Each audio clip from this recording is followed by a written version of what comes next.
Top of the table, Blackburn Rovers will of course take on Reading this week, hoping to make it 4 wins out of a possible 4. Standing in the way is Paul Ince and Reading. Who's going to have the upper hand? I've got a Reading fan on the other line, and he's going to come at ya next.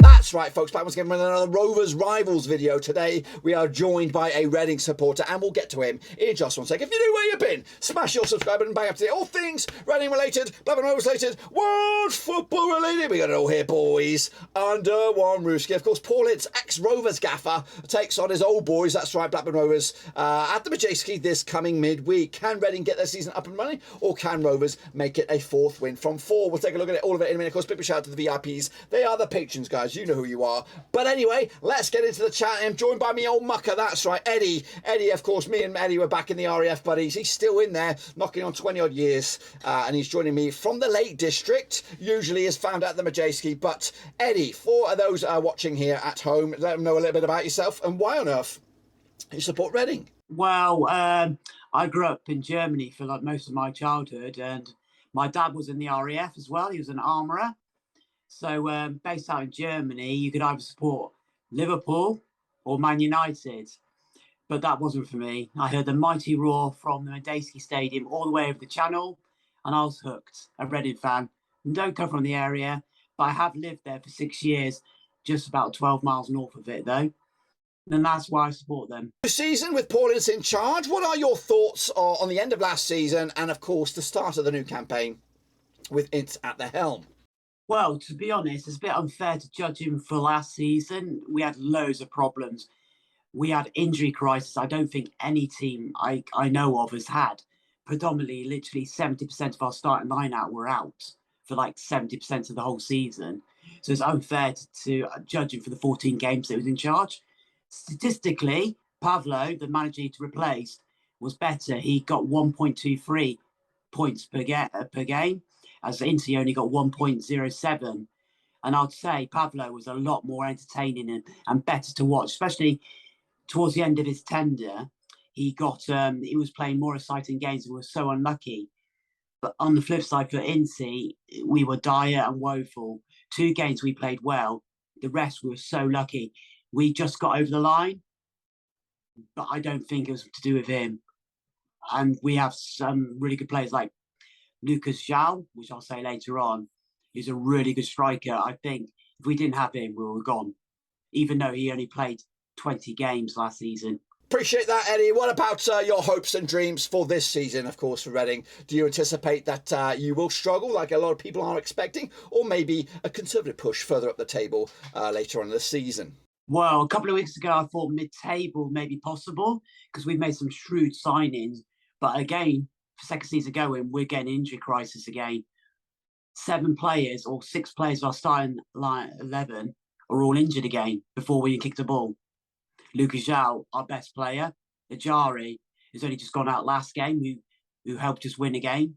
Ince is still here, and I do rate Tom Ince. He seems to have a bit of passion, whether that's due to the fact that his dad is the manager. He seems to be carrying the flag. But yeah, we're got an injury crisis again. So I reckon just above the relegation zone would be brilliant. We potentially will be in a relegation battle all season. Do we expect any more arrivals or departures for Reading this season? I know you've lost quite a few crucial individuals, but do you expect any transfer business before the back end of the campaign here? Well, all the ones that are gone, like John Swift. Oh my God, John Swift's an amazing player. But yeah, again, he's an injury person as well. Rigamota went off to Cardiff, and also Joshua Laurent was a brilliant player, and he went out. So everyone that was important, apart from Lucas João and Ajari, has gone. So we're down to the bare bones. We've got some shrewd players, like we got him from Newcastle, Hendricks, who's really, really good. We've got a player from Porto. He potentially could be good. We're getting Sarr, who's a defender, from Huddersfield on a freebie, which because we're waiting for Puskás, who we brought, everyone seems to have forgotten about. He didn't have a good season last year, but when he went on loan to Italy, to Pisa, he scored 8 goals in 16 games for them. He had a really good time over there. But he's not played, and he won't be played because I think 2 Italian teams will buy him, and then it will free up because we're under sanctions to go and sign Sarr. But we're just literally in with an injury crisis and under sanctions, so buying players is impossible. But I believe Sarr will come in and a left back will come in. All right, of course, you did touch on it earlier. You talked about Lucas João, but is he going to be the key man for Reading this season, or will there be someone else that could come in and help Reading get out of the doldrums? Oh, well, the key players I can only say is João. I can't say how good he is. If he plays, he's not injured, he is the best striker in our league and has been for the last 2 seasons. Don't get me wrong, you've had Tony, but if you actually equated his time playing, if he wasn't injured, he's better than either Tony was. He's got abilities, he just gets injured, and yet again he's injured again. Tom Ince is good. He showed last week against Cardiff what he can do, especially when he's got he's going for it. And Ajari, he's frustrated the Reading fans because he's got so much ability, but it seems to think whether he can bother or not. So those 3 players are our key ones. All right, then, let's take a look at your, I know we talked about it already, your end of season ranking. If you could pick a position or what you expect either from first all the way down to 24th, where do you actually think Reading will end up at the end of the campaign? Well, before the season started, I thought mid-table maybe because of signings and not the injuries that we had. But I'm going to be realistically just above the drop zone, 21, 20. All right, double match week this week for both Reading and Rovers, of course. Starting 11. What is your starting 11? Who are going to be the guys that are going to come in on Wednesday and hopefully get Reading up and moving at the Majewski Circus? Start from the goalkeeper, work all the way up to the striker or the forwards and give it to a straight.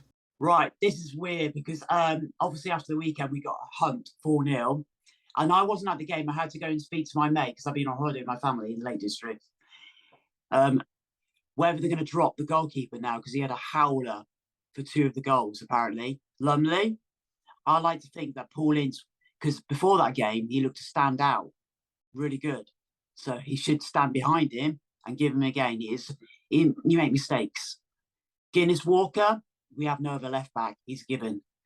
McIntyre, Holmes, Yidom, Hoyet, it's the Portal Loney loan. Farron, the loanee from Nottingham Forest, Hendricks, Ince, and Long again. And this is only the start 11 I started against Rotherham because everyone else is injured and will be 16, 17-year-olds that played against Stevenage. And then wrap it up. What about your final score prediction for the match against Rovers at the Majewski this coming Wednesday? What do you think? Ours says 1-1, realistically, because you're top of the table, flying high. Is your Chilean striker playing? Yeah, I think we're going to lose 2-1 or 3-1. The reason why I say this was realistically is because I got to put it. Our injuries are so bad at present moment. It'll be the start 11 that just got hammered by Rotherham. But I was speaking to my friend. He says we should have had a penalty in the first minute of that game. So how it could have happened. It could have, but I'm gonna say my heart says 1-1. I think you're gonna beat us 2-1. Well, nothing more. For a long season, Reading fans keep the faith. I don't know what Inston's gonna do. I'm not gonna slate him. He's been given a bad set of cards. It's been an impossible task. But once our injuries are back, anything can happen, especially with João. Oh, I appreciate it, Eddie. You are a superstar legend again. Respect REF days and all that kind of jazz. I appreciate you coming at you on your holidays as well. Much respect to him. Hopefully, Eddie will be able to join us for the return leg at Ewood Park. So I do appreciate him coming at you. I do hope Reading have a good season. I'm not the biggest fan of Paul Ince, but that's another story for another day. But for you, Eddie, I appreciate you coming on, and hopefully you get something out of the next game. But anyway, until then, I appreciate you stopping by. That's it, my guys. Be sure to give us some love and smash your thumbs up, smash your subscribe. Check links down below on Twitter, Twitch, Facebook, and of course Patreon as well. We will be back. Extended coverage of this game will be, of course, the combined 11 coming at you, preview as well, all that kind of good stuff on the channel, plus the watch along on Wednesday. So I do appreciate that as well. But anyway, guys and gals, that is it. See you later. Smash your subscribe, smash the thumbs up, smash the little bell. But until then, boys and girls, we're done.